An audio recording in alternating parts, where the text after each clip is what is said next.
The jury has now reached a full verdict in the racketeering and sex trafficking trial of music mogul Sean Diddy Combs. Selamat datang di Watch Mojo Indonesia, dan hari ini kita akan membahas proses deliberasi juri serta putusan akhir dalam sidang perdagangan manusia tingkat federal yang melibatkan Sean Diddy Combs. Peringatan, informasi berikut mungkin mengandung detail yang mengganggu. Power and money, you can buy yourself out of a conviction. Let's be honest.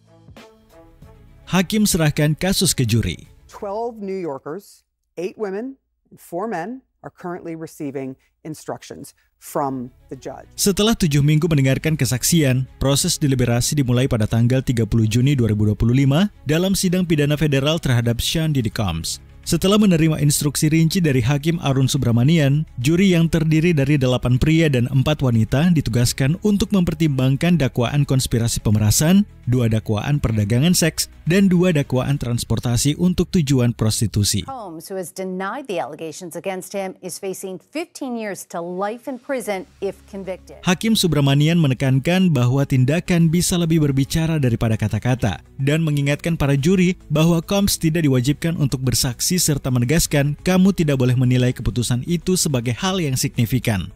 Setiap juri menerima salinan instruksi hakim meskipun tidak disertai grafik atau ringkasan, dan hakim menekankan bahwa putusan kamu harus bulat. Because the jury instructions are a roadmap to the jurors when they go and deliberate. And what I mean by roadmap is it lays out each one of the charges. Sekitar 1 jam setelah deliberasi dimulai, juri menyampaikan kekhawatiran tentang juri nomor 25. Seorang pria kulit putih gay berusia 51 tahun dengan gelar PhD di bidang biologi molekuler dan latar belakang ilmu kedokteran hewan yang dinilai tidak mampu memahami instruksi hukum dan meminta pertemuan tertutup. Juror number 25 is actually having questions about how to sort of take all of this information in that they were given for over 2.5 hours and apply it to those charges. Hakim Subramanian menolak permintaan pertemuan tersebut, namun kembali mengingatkan para juri tentang kewajiban mereka untuk mengikuti hukum dan memerintahkan mereka untuk melanjutkan. Di hari yang sama, juri juga mengirim catatan berisi permintaan klarifikasi soal zat-zat terlarang.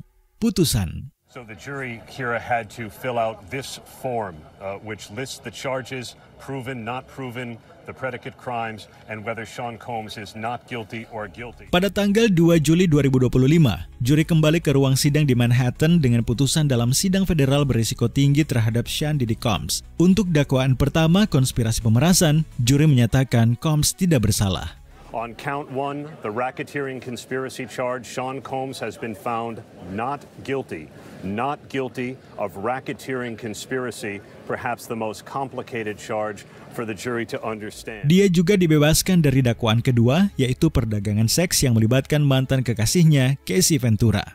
Namun pada dakwaan ketiga, juri menyatakan Combs bersalah atas tuduhan membawa Casey untuk tujuan prostitusi. Putusan kembali berubah pada dakwaan keempat, di mana Combs dinyatakan tidak bersalah atas tuduhan memperdagangkan mantan kekasih lainnya yang dikenal di pengadilan sebagai Jane. Namun untuk dakwaan kelima, Combs dinyatakan bersalah atas membawa Jane untuk tujuan prostitusi. Dengan demikian, Diddy dibebaskan dari 3 dari total 5 dakwaan yang ditujukan kepadanya. So the jury has now believed that the relationships that Sean Combs had with his former girlfriends Cassie Ventura and a woman who testified under the pseudonym Jane were not criminal. Setelah putusan dibacakan, Hakim Subramanian mengucapkan terima kasih kepada juri atas pengorbanan luar biasa mereka sepanjang persidangan. Ia juga menegaskan bahwa keputusan untuk berbicara kepada orang lain, termasuk media, sepenuhnya menjadi hak masing-masing anggota juri. I think it comes from the overreaching of the government in this case,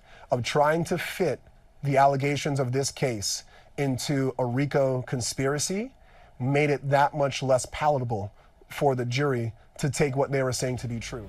Prospek hukuman. 3 of the counts that had a life sentence possibility are gone. Sebelum putusan dibacakan, Sean Diddy Combs menghadapi kemungkinan hukuman penjara seumur hidup. Dengan 3 dari 5 dakwaan federal membawa hukuman minimal 15 tahun dan maksimal seumur hidup.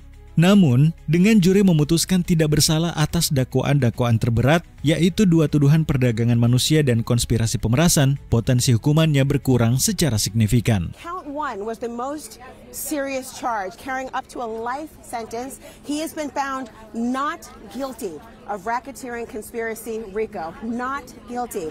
He has also been found not guilty of sex trafficking of Cassandra Ventura. Karena akhirnya dinyatakan bersalah hanya atas 2 dakwaan dengan tingkat keparahan lebih rendah, yaitu membawa individu untuk tujuan prostitusi, masing-masing terkait Casey Ventura dan seorang korban kedua yang dikenal sebagai Jane. Combs kini menghadapi hukuman maksimal 20 tahun penjara. Masing-masing dakwaan membawa ancaman maksimal 10 tahun penjara. Their client is now not facing life in prison. He is facing 2 separate charges that he was convicted on.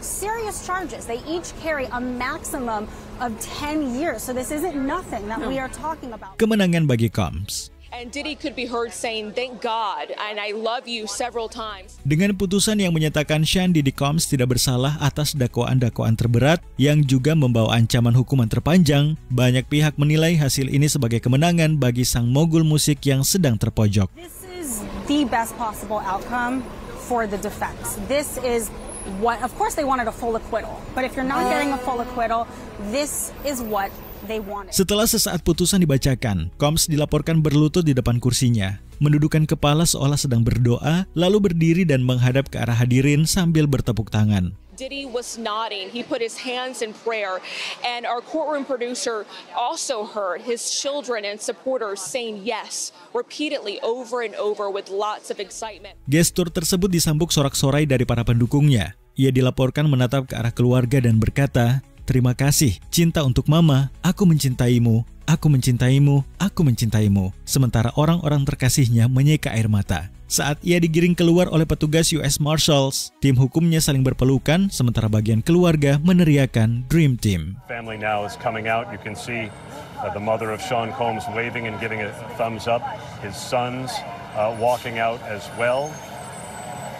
Twin daughters, you can hear perhaps the cheers from some of the supporters, if you can hear them over the hum of the traffic. Pengacara Tenny Geragos juga terlihat memeluk anggota keluarga Combs sambil berlinang air mata. This is, I think it only so many words, and I keep saying it, I think this is a positive result for Sean Combs and his team. Sebelum kita lanjut, jangan lupa subscribe dan tekan tombol bel untuk mendapatkan notifikasi tentang video terbaru kami. Kamu bisa memilih untuk mendapatkan notifikasi secara berkala atau setiap kali kami mengupload video.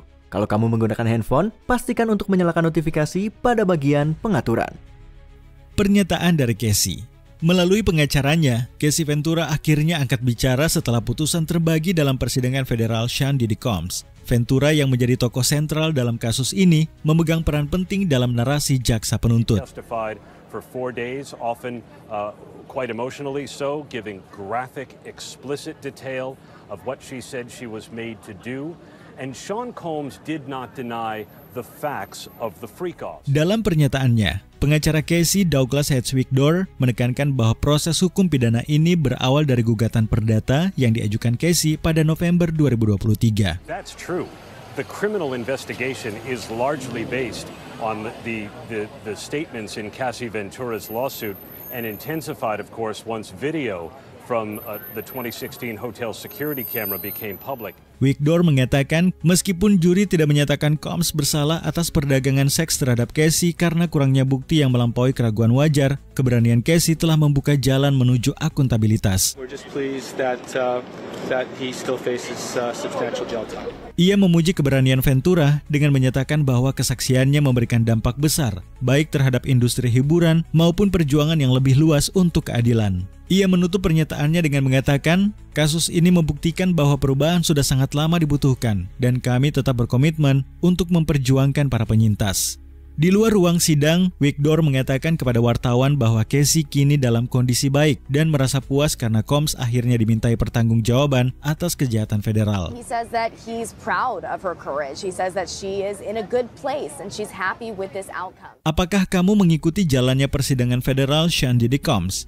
Apa pendapatmu soal hasil putusannya? Bagikan pandanganmu di kolom komentar.